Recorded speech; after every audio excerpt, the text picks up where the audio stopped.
Hey, today we have a status update about Liberty Day because Sony accidentally leaked the news early. Arrowhead has spoken about their recent server upgrades, and they would also like to stream more frequently. Not only that, but there's much more we'll be talking about.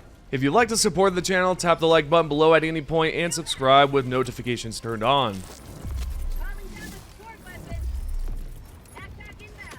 First up is the Liberty Day news. I know you've all been waiting patiently for this, and it looks like the wait is over, thanks to Sony leaking the news early once again. They've done this in the past, and it seems history repeats itself.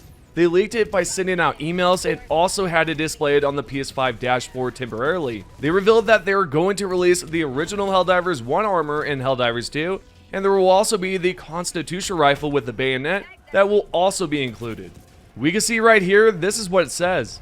Freedom Day is coming. Attention citizens, on October 26th, we will celebrate Freedom Day together. During this 24-hour holiday of freedom, you can celebrate managed democracy however you like. Shoot automatons to scrap, introduce the nearest Terminid to your trusty SMG 37 Defender, gifts for Independence Day, and pay homage to the heroes of the First Galactic War with a set of classic armor and helmet.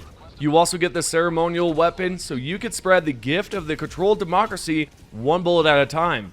If you want to get your gear, get involved and help us complete the main Freedom Day order by the 26th October. Refusal of the equipment will be considered treason. As you can tell, we'll be receiving a brand new armor set, and as they call it, we'll be getting the ceremonial weapon as well, which is the Constitution rifle. If you weren't aware of what the plan was, well, there you have it. That said, I do have a feeling there might be a few out there who are disappointed thinking there was going to be more, but I feel this is perfectly fine. It's better to receive something instead of nothing, right? At least that's how I feel about it. I think it's an awesome way to reward us, and plus it's handed out for free, so what's not to like? Oh, and I can't forget to mention this, but this will only last for 24 hours, so you have to help out with the major order within the time to be eligible for the rewards. Also, I did see some players who thought the new armor and weapon would only be given out to those with PS Plus, mainly due to the last sentence that was included in the announcement, which is technically true, and I'll explain why after we see the proof right here. Sony wrote, "Liberty Day is upon us. Attention citizens, on October 26th, we join together for Liberty Day, a 24-hour festival of freedom. Celebrate managed democracy by trashing an automaton or peacefully gazing upon the majesty of Super Earth from the deck of your Super Destroyer. PS Plus required." You can see they mention it's a 24-hour festival, meaning you only have 24 hours to help complete the major order, at least that's how I understand it. They also mention PS Plus is required, which is true. You do need PlayStation Plus to play online. However, that doesn't mean there will be a separate downloadable content pack. Instead, the content will be given to you for free directly in-game once you participate in the newest major order, so it won't be a separate download. Hopefully this answers any questions you might have had, and if so, tap the like button below to let me know. We've also got a status update on the developers and the staff's Helldivers 2 stream. If you have watched one of my videos in the past, you might have heard me talk about how Arrowhead would like to stream. What we know now is that they don't just want to stream once in a while, apparently they like to do this often. The community manager Twinbeer replied to a player on the Helldivers 2 Discord, wanted to know if we can watch them play soon or whatnot, right? Twinbeer replied back with, "Hey there, we hope to be able to stream regularly in a while, both HD and other stuff, but I can't say for sure when." He mentioned not just Helldivers 2, but other stuff as well. I wonder if that means they'll do questions and answers, or are they planning to stream another game for us to watch? I will say that seems odd if that is the case, because I would expect them to continue streaming about Helldivers 2 instead of switching to another game. However, they might not even stream another game. It could very well be a live stream of developer updates, or something else entirely. I don't know for sure, this is just what I was able to find out, but they do have plans to stream more frequently. Twinbeard also responded to another player on the Discord. The question, as you can see here, was about the roadmap in the Sony meeting they had a couple of months ago. The community manager replied back to the divers saying, "No, I haven't heard anything more on that in a while. We've been kind of busy OFC, but regardless, if we hear something, we'll hoot and holler." If there's any word on this, he'll bring it up, but as of now, there's nothing planned for a roadmap. I do wonder if we really need a roadmap, or would that kind of ruin the excitement? I'd like to know how you all feel about having a roadmap. Would you have preferred the released one, or would you rather they didn't reveal their plans and what they're working on? If so, post a comment below, and I'll keep an eye out for those comments. Now, I do have some news that's not too significant, but I thought I would include it since I did mention in the last video, or the last two videos, I would keep you all updated on what's happening with the armor penetration with the Senator that a few fans were upset about. They asked if the community manager could ask the developers about it. Not only that, another player in the Discord requested if he could also ask the developers at Arrowhead about future difficulty levels. And I think there was one more question as well, but I can't recall what it was. Anyway, someone in the Helldivers 2 Discord wanted to know if Twinbert got an answer, and his response was, "Not really, sorry, just a very short discussion, but no solid info I could mention. Also, there's been several meetings in the office today, so a lot of people are busy." So he did talk to the developers, yet there was nothing he could share that was worth mentioning. I know this isn't significant news, but that's why I mentioned it wasn't big. Still, I had to include this to keep you all updated on what's going on and if there was any response. On a different note, yesterday, Arrowhead revealed the newest Warbond. If you haven't seen it yet, check out my previous video, but to catch you up, the Warbond is called the Truth Enforcers. There are quite a few fans out there who thought the player icon or the overall theme was meant to mock the Chaosdivers, yet that's not the case. Arrowhead revealed that it's quite the opposite. But before I dive into the proof, let me explain for those who might not know. Chaosdivers was a faction created by fans of Helldivers 2 after the whole fiasco with the game's reviews, when it wasn't looking too great at the time. So with that context out of the way, the proof can be seen here where Baskinator, the community manager, responded with, "Just a shout out, I knew the Chaosdivers would like a red and black theme." That's absolutely cool for Arrowhead to give all the Chaosdivers out there a shout out. They even mentioned in the PlayStation blog, as you can see here, they wrote this: "The inconspicuous black patterning looks as mysterious as it does ceremonial. Equip these and you'll bring immediate order to the chaos of other divers in your squad. To fully walk the walk and demonstrate your commitment to Super Earth's order to the team, you can equip the new player title Free of Thought." You can see the way they've worded it mentioning the chaos of other divers. Overall, it's amazing that they did that for all the Chaosdivers out there. Hopefully nobody took it as an insult. As you can tell, they didn't mean it that way at all. I thought this news would be great to talk about so that if you felt a certain way, then know it wasn't meant to mock anyone.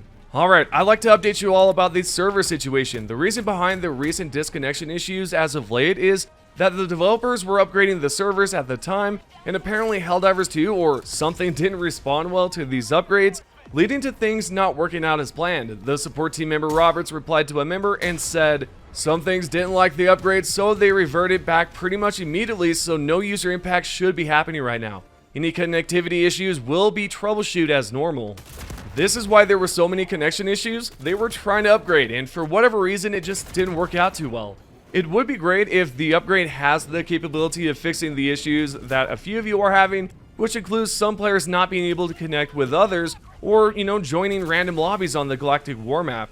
Speaking of which, I'd like to know if any of you are still encountering the problem where you cannot connect with anyone through matchmaking. If so, let me know. Moving along, we do have some good news. The Reprimand, the new SMG that you guys might be aware of, is going to have an AP3. We know this because Baskinator confirmed it on the Helldivers 2 official Discord. Right here, she wrote, "Gootmore, hashtag the armory, the Reprimand is AP3, that is all." If you didn't know the exact armor penetration, then there you go. I hope that helps out a lot. This is some great news. We're actually getting some hints and details early, and hopefully they will be able to reveal some more stats and let us know what's going on behind the scenes. I think that's absolutely cool. Okay, I'm going to look at your loadout suggestions from the last two videos. If you would like me to cover your recommended loadout, then comment below and I'll be sure to feature it in the next video.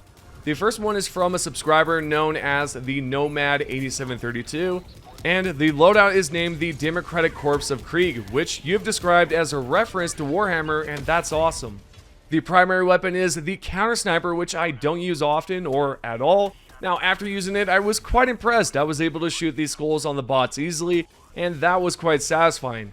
The secondary is the verdict that I use to destroy rocket striders, basic automatons, and devastators. For armors, we have the groundbreaker armor that helps a lot with the counter sniper due to the reduced recoil when crouched, and we also receive extra grenades. The stratagems you recommended were the orbital walking barrage, which is effective on larger automaton bases on difficulty 10. The rocket sentry is just incredible when it comes to destroying hulks, dropships, tanks. It pretty much can take out anything. I believe I have a clip of it destroying a factory strider, if I'm not mistaken. There's also the other sentry, which is the autocannon for taking out all sorts of enemies. And last but not least, we have the recoilless rifle that's powerful against hulks, fabricators, and tanks. I enjoyed this loadout a lot, and I'm going to give it a 4 out of 5 golden medals. The next loadout suggestion is by another subscriber named Dason Mauser 1542. The armor recommendation is the Grenadier armor set that will give us controlled recoil when crouched and extra grenades. The primary is the Tenderizer with an 800 RPM mode, and I'm not too sure about using this on bots. At least for me, I was terrible at using it on them, but I was able to pop the automaton heads from far away. The secondary is the P19 Redeemer that's best used on the smaller basic bots. You can of course switch the mode to fire single shots, and that way you can aim for the Devastator's heads. The support weapon you recommended was the recoilless rifle, which we all know is good when used on fabricators and hulks. The 500 kg bomb is recommended, and that can be used to take out smaller bases, hulks, and tanks. The Eagle Cluster Bomb is great on smaller to medium-sized enemies that are grouped together. And lastly, we have the Emancipator, which I thought really shined in this loadout. I was able to destroy gunships like it was nothing, as well as hulks. I didn't realize how amazing this stratagem is until recently, so that, yeah man, that was awesome to use. My thoughts, I think you'll find trouble using this on rocket striders. The primary and secondary didn't seem that effective on bots. However, I did enjoy the Emancipator mech suit, so I'll give this loadout a 3.9 out of 5 golden medals. It's probably just me being bad with it, but those are the two suggested loadouts. If you have any recommendations, post them below and I'll feature them in the next video. With all that being said, this is your Helldivers 2 News. If you guys would like to be featured in the next video, all you have to do is comment down below, and I might just feature your comments at the end of the video. The first comment is by Mark Keating 1417. As a PlayStation user, they should absolutely allow this to be on Xbox as well. I hate gatekeepers of fun. Yes, absolutely, I agree with you guys, because why not just release this on both consoles? Well, of course, it's already on PlayStation, but you get the point. Allow it to be on Xbox. Allow players to connect with Xbox users and vice versa. I think it's a great idea. If you guys don't know what he's referring to, check out the last video. The second comment is by Greg Andrews 03. The Warbond armors just look so cool. I can't wait to get my hands on them. Me too. I had a blast looking at them and going through it with you all in the last video. It's probably one of the best Warbonds, maybe design-wise, and maybe weapon-wise too. We just don't know yet until I get my hands on it. Or you too, you want to get your hands on it as well, and I think it's going to be awesome once we get our hands on it. And last but not least, hopefully I'm not butchering this, Ivan Javier, and he said, the Empire has entered the field. And shout out to you, you have like 2.1 million subscribers or something like that. Didn't know about you, but that's cool, man. Congratulations to you. And also, thank you to everyone who commented in the last video. Remember, all you have to do is comment down below to be featured. Also, before I end the video, I appreciate all the support from all of you from the last video or the last 2-3 videos. You guys have been amazing. And if you haven't subscribed, do it now, because I know a lot of you are not subscribed. You check out the videos frequently, but make sure you are subscribed by clicking the subscribe button and all that good stuff. And thank you guys for checking out the channel, supporting me, and doing everything that you guys do. Thank you guys, and I'll see you guys in the next one.